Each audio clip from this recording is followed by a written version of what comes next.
Pemdes enggan menggunakan Balai Pertemuan Desa Patahue karena miring.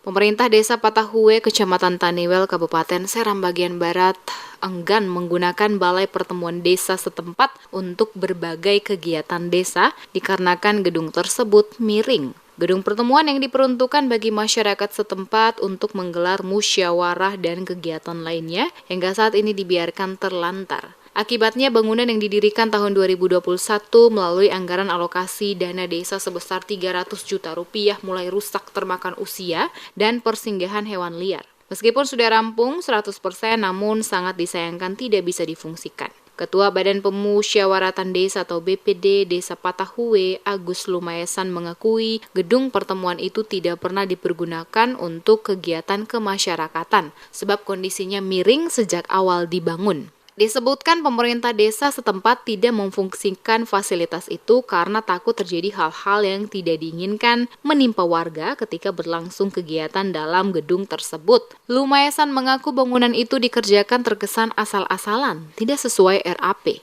Hal ini bisa dilihat dari bentuk bangunan yang miring.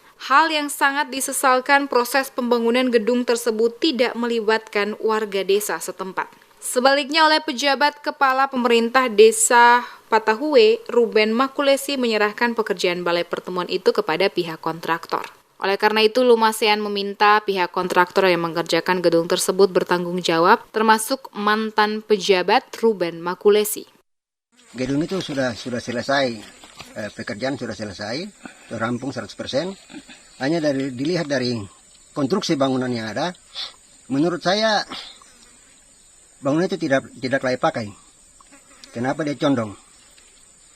Maluku ini kan rawan gempa. Suatu saat nanti, misalnya hari esok atau hari lusa, masyarakat ini bertemu dalam pertemuan rapat negeri. Tiba-tiba terjadi gempa. Gedung itu retak dan roboh. Semua orang patut mati. Nah ini kan menurut saya bangunan itu tidak layak pakai. Pantauan di lokasi, bangunan itu kumuh, terlihat kerusakan di mana-mana. Tidak ada jaringan listrik dan di sekeliling halaman ditumbuhi semak belukar. Dikhawatirkan bangunan tersebut terus mengalami kerusakan apabila tidak dilakukan perbaikan secepat mungkin, sebab beberapa sisi ruangan telah retak dan mulai keropos. Dijelaskan bangunan itu perlu direhab berat mengingat kondisinya rusak parah, seperti pada jendela, pintu, atap, jaringan listrik, sarana air bersih, dan tidak ada pagar pengaman.